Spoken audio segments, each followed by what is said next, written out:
We're very happy to take our time.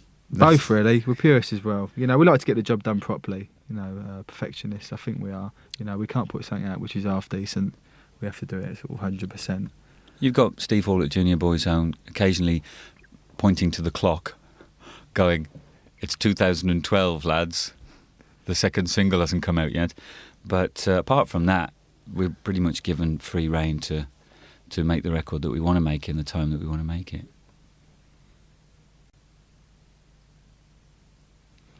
Oh dear. Oh crikey. Oh, Shall dear. we use that word, eclectic? No. What kind of records are we listening to? I was listening to a bit of jazzy stuff, sort of old disco, like Chic and that. I like to listen to old sort of stuff because of where I'm DJing all the time. When I get home, I don't really want to listen to a lot of, you know, dance floor music. I'd rather listen to a bit more sort of chilled out stuff, you know, some old stuff. I usually get a lot more sort of old stuff. I buy a lot more old stuff, you know, like a lot of old funk and stuff like that. Very groovy stuff, you know. Yeah. What tends to happen to me is during interviews, people will recommend records. So I'll have a list of all this music in the back of my book, and I'll just trawl through record shops. I'm addicted to buying records. I can't walk past any record shop without going in and buying records. And so I tend to have this stack of CDs just waiting on my desk at home, and I'll just be popping them in while I'm doing work and changing them all the time. So it can be anything really, as Darren says, jazz, funk, whatever, but classical. I listen to a lot of classical stuff. I try and find a lot of spoken word stuff too. I'm trying to learn as much as I can about what is available in terms of spoken word, which isn't a lot, and of that, not much of it is very good, because I think somewhere in the future we'll be releasing some of that. Beaucoup fish. Woof woof woof. No, basically, it was a recording what we had, which was sitting on the shelf. It's been sitting there for about 9 years now. It was a friend called Phil, Rick's friend, who lives in Louisiana. And basically, ages ago, he took Rick fishing down in Louisiana. And basically, we've put this talking on Jumbo. And it's got him saying when they went fishing, Beaucoup fish in Gravenberg. It's when they went fishing. And basically, Cajuns sort of have a bit of French in their lingo. And so, yeah, we put that on Jumbo, and we was really struggling with a title.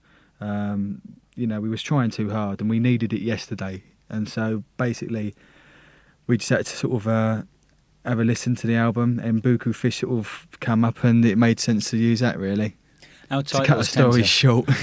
Our titles tend to come out of nowhere. Yeah. They come out of the sort of least obvious places. And the problem for us was that because of the last two titles, people were coming up to us and going, "Oh, you're going to have to come up with something really amazing this time because you've got a reputation for blah, blah, blah, blah, blah," whatever rubbish they waffled on about. And it made it even worse, really, because every kind of head game that we played to look for a title... We were just trying too hard, weren't we? Yeah. We was digging too deep, and there was nothing there, you know. We had to do the album. We was just finishing that off. We weren't really thinking for the title, you know. So when that fell out, it was like, yeah, okay, fine, move on. Yeah. That's it, done, thank you. It was easy as well, wasn't it? Nah, we didn't know what we was going to do. We just followed our noses, really. That was the main thing, was just to sort of get on, write an album, and we didn't have nothing planned.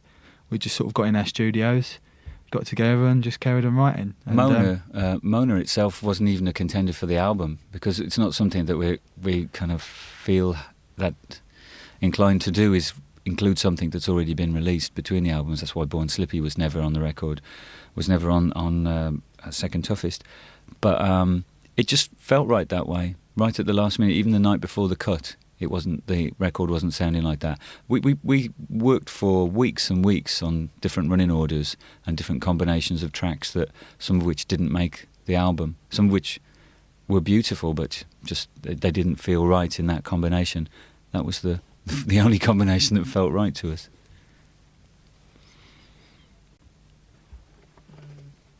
Well, that's why we stopped, because when you're in the middle of all that silly pop madness, the last thing you want to do is get carried along with it, because it's not really our idea.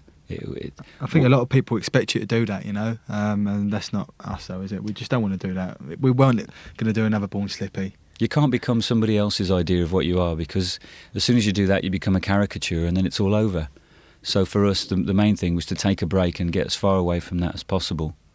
and then try and think with a clearer head. Try and work as far away from the roller coaster. There was no high point. There really wasn't a high point. At the time. You don't really know what's going on anyway, because we was working a lot. We was in different countries all the time when it was happening, and so it was like for 5 minutes. Hey, that's not bad. Midweek, number 1, number 2. Yeah. We was quite happy about it, but it really was. It was 5 minutes. So I think we were in Belgium somewhere. We was, yeah. And somebody phoned up and kind of said... Norway first. No, we found out about the midweek Okay. in Norway doing a Quartz Festival. And then when it got to Sunday, we heard an hour before that it was going to get into number 2. The Fugees beat us. We wanted to get to number 1, really. Yeah, Fugees didn't stay together very long, did they? No. They could have buggered off before they got to number 1, but there you go. But that was it. The high point lasted for about 5 minutes, and the rest of it was stupid. Back to work again. There were so many. When you felt that you weren't yourself. You weren't doing things that you would have done prior to the kind of madness. This euphoria like that carries you along, and you get a distorted sense of yourself and what the group is. That's when you start to, I think, become a cartoon.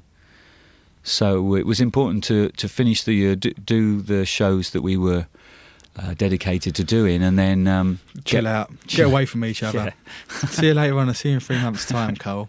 Our thing is that it's we want to do this for as long as possible. So the last thing we want to do is cane it and burn ourselves out and milk it. Yeah, that's not in it for us. A lot of people said, you could have been huge, you could have come back and done wonderful things and have taken this by storm and have taken that for whatever. If we'd have even tried to do that, we wouldn't have even gotten as far as this next album. So for us, it's about making a long-term career. And if that means selling less records, if that means doing less things, if that means having less money, well, that's it then. But we want this to carry on. We want this to keep being fun, really. Oh, it's going to be for the best, really, isn't it? All the kids now want to get synthesizers for Christmas instead of what they used to, PlayStations or whatever. It's the way forward. Dance music has exploded. You could see what's going to happen anyway. So of course it's going to be better for us because there's a lot of young kids that are into that sort of thing. I'm not complaining. It'd be nice to sell a few records as well while we do this. So yeah, there's been a case of leapfrogging going on for years, though, hasn't there? Guitars versus well, bands like Orbital and Left Field and William Orbit and such, coming out with great records, and then we followed on after that and started doing things, and that sort of opened it out to a lot more people. The Chemical Brothers came on and opened it out even more, and obviously the Prodigy had been doing it for ages, and then they kind of went overground and opened it out even more. So there's a leapfrogging that goes on every year, that the group of bands that are now selling records to a kind of global fan base are expanding it each time that they go out with a new record for the others that will come with the next record. So great. The thing is that it's always good to see somebody else in this genre doing well, because you know that you're going to benefit from it.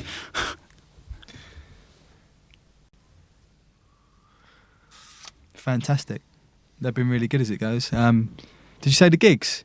Yeah, wicked. We done 4, and what was it? Montreal, and then Chicago, then LA, then New York. And because we didn't have an album out or nothing like that, I thought it went down pretty well. They were packed out and rocking, so it was good. Yeah. We walked away quite happy. Yeah, very nice.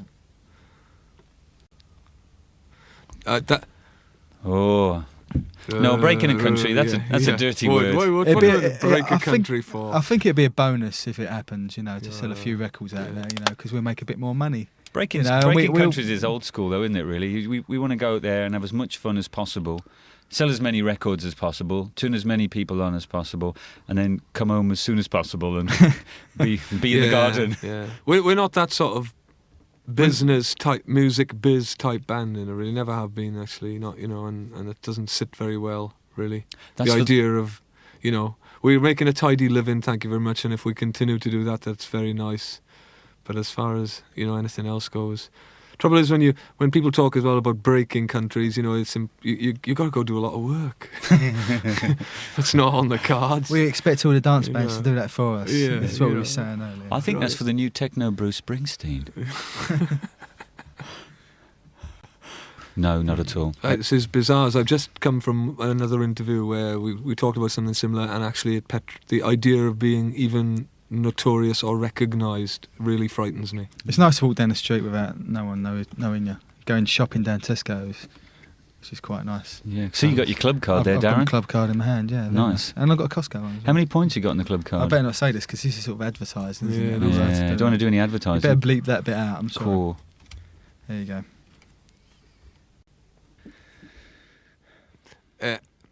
Well. They seem happier now. Thanks, Steve. They don't moan so much. Darren, tell me, how has Parenthood changed the Underworld? I think it's changed in a nice way. You don't moan so much. My God, we must have moaned a lot. Yeah, No, they don't really. They're lovely. Yeah. They seem to be very happy. Yeah. I can see why as well. It's quite focusing sometimes. You know, you kind of think, you don't feel so arty, like, I'm going to go off and visit the world because you guys are really upsetting me this week and I don't want to wear chiffon on a Wednesday. It's more like, listen, I've got a family here, so how's about we all start work now and shut up. and you start enjoying yourself. Nah. Yeah. That we all might be different, you know. We all might have a different. My favourite one was Munich. That was a good one. I just it was the most wonderful thing we'd done for a good few years, actually. Don't know. We've had some good ones. Milan was good for me. Yeah, Milan was really good because it started off really rubbish. Not many people there, and we had to go on. And then all of a sudden, straight after the first track, it filled out and it was brilliant, you know, because we thought it was going to be rubbish and then it turned out to be really, really good, you know. Different gigs for different things because we put on a different show every night because it's this thing about improvising. It's improvised and so it should be different every night. It's kind of suited to the event, to the night that we're playing and to the crowd that we're playing at. So we might walk away and say, tonight we saw God and this, the roof came off the place. Another night might be this. It was the first really good gig in a run of several bad gigs, so we were all feeling relieved. Different things, or it might be that it was in an incredibly beautiful place. The gig that Rick's referring to was in a really sweaty warehouse it was fantastic in a really unlikely location for something to go off on. But you could play somewhere that was just really beautiful and you felt, whoa, chilled. That's nice. No, they're not. They're not as important as each other, and they can't be. I mean, people buy our records because of our music. They don't buy our records because of the tomato videos. So, however important it is to us, that's a different thing. So, if you're talking about how people perceive what we do, we are a band, and we make music. And we happen to be heavily involved with, a group of incredibly talented artists of all sorts of talents, you know, and that's great. But that's that's inside the band. Yeah, this is not how we see it from how it's seen from the outside. This is for us to draw our inspiration from, or not, as may be. I mean, we think, for example, we use these huge screens now on stage, and the show has taken on a sort of new visual dimension. It's very exciting. But if we had to go out tomorrow without any of it and just play music, then that would be great, and we would still strive to put on a great show. And I think if you spoke to any fan who'd seen us play, they wouldn't really care whether what are you likely to see? Back of somebody's head. You'll see Hayden Cruikshank, manipulating lighting systems quite amazingly. You'll see Tomato working with 60-foot screens, doing odd blokes on stage, outrageous things, and then wiggling their bums, us, jamming to electronic beats and rhythms and melodies and things. And really, we're hoping and praying that the music that we make transports you to some other place that's not just the smelly club that we might be stood in, cities. Lyrics inspired by cities, streets, journeys, the things that people say. I write down the things that I overhear on journeys a lot, and the things that are going on around those conversations. So what we draw from are these long lists of snippets of conversations, really, that are they're actually very specific to places and times, and they have all got autobiographical references. So this annoying thing that keeps coming in. Oh, it's like William Burroughs cut-ups, isn't it? Oh, David Bowie did that, didn't he? No, it's not cut-ups. It's not cut-ups. It's more documentary than that. Apart from Rick and Darren, Sooty and Sweet, Pinky and Perky, I'd probably say... Basil Brush? Very good. Also very good. Lamb Chop was fantastic, but a bit old now. Who's the favourite show? The stuff that I tend to watch before we go out are things like 5 minutes of The Who, or 5 minutes of Neil Young, or a bit of Iggy Pop, or I put on a Captain Beefheart record. Those things, but then you can tend to go off. You can go off down a road where everything's very mad and full on. So it really does change. It changes all the time in the same way that the stuff that we're listening to. Inspiration I get most of all from the other two, and that sounds really sort of sappy, but that's the honest truth. That the more that I look within the group, often the more exciting and challenging things I encounter. So it's all well and good sticking these things on, but to get a bit fired up. But in the end, they can become a bit of a kind of formula and not really to the point.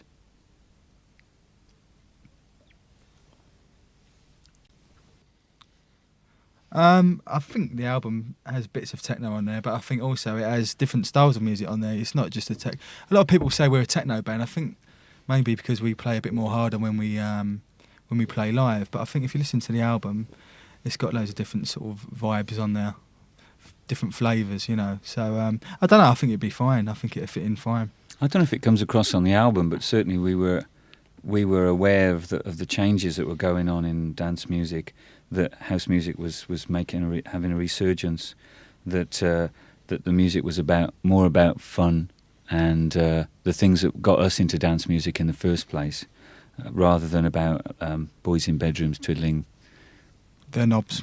I wasn't going to say that. I was looking for something else. Damn. Twiddling ting. Damn. I think the ones I've been playing, the main three I was playing was Push, King of Snake, Push Upstairs, sorry, King of Snake, and Kittens, because they were a bit more sort of for the dance floor. And they were all really, really good. They all went down really well. I think Kittens used to go down really well. When I used to play in Dublin, I used to play that quite a lot. And they were such a good crowd. It was nice to know that you was doing something right, Every sort of every Underworld track I was playing was going down really well, and all the other tracks sounded pretty pony.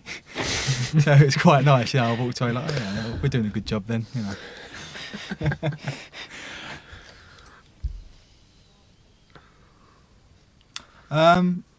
Nah, they just go mental, Kittens, especially in Dublin. That was like, and also in Ibiza when we played, we were playing Mona as well. Sven Veit, should I say, played that when we was out in Ibiza in space.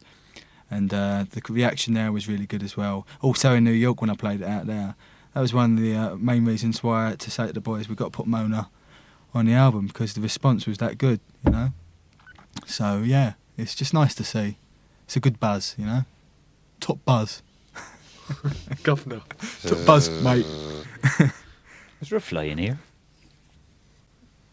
We haven't had time to do any remixes really. We've been asked by a few people. But it's a shame really, because we want to sort of do some work, but we ain't got the time.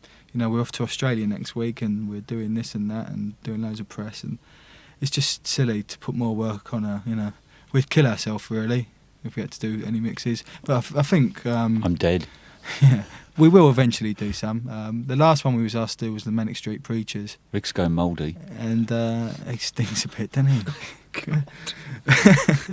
But I'm sure we will do once this is finished or calmed down. But then again, we're talking about we want to start trying to write a new album a bit quicker than the last one, you know, the gap. So we might even start writing at the end of this year if all goes to plan. The Ring of Snake words were gathered in Tokyo, and it was when Rick and myself and 2 other guys from Tomato were involved in making an installation out there at the Ginza Art Space for the Shiseido Corporation.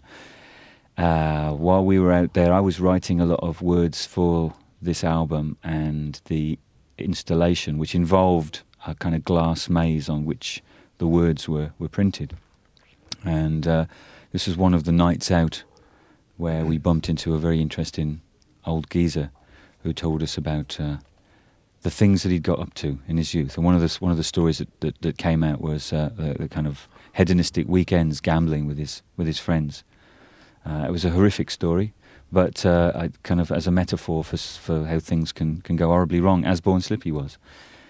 That's what was going on with the words.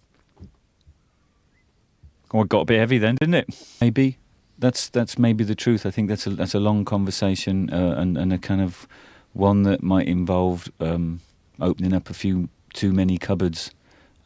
But I think that's a fairly that's not a bad assumption to make about the record.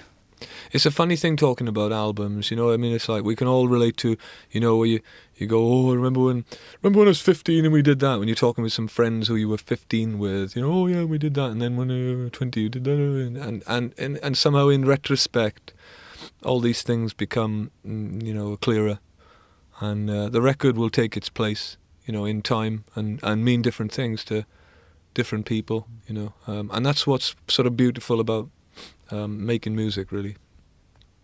It's interesting that we're talking about the title of the album, and invariably the titles of things, they just fall out of somewhere, whether it's a phone conversation with a friend or something that was overheard or something that somebody had written on a cassette box. And already I've heard very profound things said about what Beaucoup fish means to people. It's fantastic, isn't that great? You know, something that was just like, yeah, that's fine, that'll do, you know, has got a resonance for people because it's associated with something that they enjoy. That's great. There was a track a couple of years ago by a band called Mosesli that I thought was really cool, French group. They got an album coming out very soon. Looking forward to that. I think Norman Cook, stuff he does, say, you know, in terms of something that, you know, is like widely known, not underground. I've got this one record and it's the only one in the world. I think Norman Cook is brilliant. Heard that one praise you about 2 or 3 weeks ago and thought it just made me stop the car. That's because you were driving really bad. Yeah, he's a talented bugger, isn't he? I mean, talented person. Gentleman. Yeah, good luck to him. Gentleman of the dance persuasion. And very nice chap too. Yeah. Ties his own shoelaces. The Manics consistently seem to write, you know, extraordinarily good songs. You know, Design for Life, I think, was maybe the best song that's been written for 20 years myself. I think we're in the rock arena there. Maybe we should head back to the dance arena. Yes, we're getting approving nods there from the main studio. In the dance arena, what have we heard that is extraordinary? Darren's got his own label. It's a shame Dee's not here at the moment, like, and you know, he's the man, like, he's down with the kids, and you see me, I've had my head up my bum in a studio for 2 years, really, and the last thing I want to do when I get out of the studio is listen to more bloody dance music, you know what I mean, like, and it's the pits that, like. So me, I listen to like classical music and folk music, you know, big folk music fan me, and tuba. I like tubas, and I can't think of anything. Those things you grow in the garden. Gorecki's Third Symphony, very nice. Jokes aside, was very inspiring for me, but you don't want to hear that. Mahler's Fifth? Too serious. For you maybe, matey. But Mahler, you know what I'm saying, Mahler. One of them European types. Listen, Mahler buys around. He's all right by me.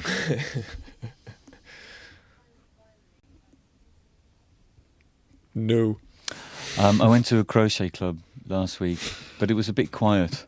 I was expecting something a bit more banging. Oh, landscape gardening, monthly meetings held in the local church hall. We went out a few nights ago. The three of us went out, and we kind of stood there in the noise and the smoke, and went, let's go home. Let's go home. Yeah, the thing is, we play these places. You know, this is where we go to, you know, work and that, and it's kind of different. You know, now. I mean, I can't. When was the last time I went out to a club? Probably when Darren was playing. I think. Yeah. This is, you know, it could be 6 months. You know, apart from when we've been playing there. It feels really weird to be in a club and not to be making the music. You know, when you're sort of standing there. I don't drink, so it's like no point in going out and getting wasted. You know, very happy at home, so I'm not going out to pick anybody up. Going to listen to music. Yeah, I could do that. But as soon as I hear music, then I actually want to be involved in making it, and it makes me just want to go home and get in the studio or do something. Yeah. So after the first 20 minutes, it's like, great, fantastic. Okay, I got it now. Okay, I'm going to go now. Go. Let's go and get on with it. This has been happening for like 7 years, 8 years now, of going out and actually feeling like once you've been there for half an hour, especially when, a few years ago, Darren would be playing, and it was incredibly inspiring. And so, you wouldn't last very long before you'd be like, gotta go, do something, Not my chosen way to relax these days, But in the same breath, we love to play there. If you ask us where we'd rather play, Manchester Nymex Centre, or the Zap Club in Brighton, some small, it's going to be a small place, with atmosphere, where people want to dance, know how to party, Wouldn't choose to be anywhere else. And on that note, Rick, I think it's a really great way of rounding off. Hey, let's round off. Great. I'm rounded. Off? You've taken your glasses off. Does that mean that's it?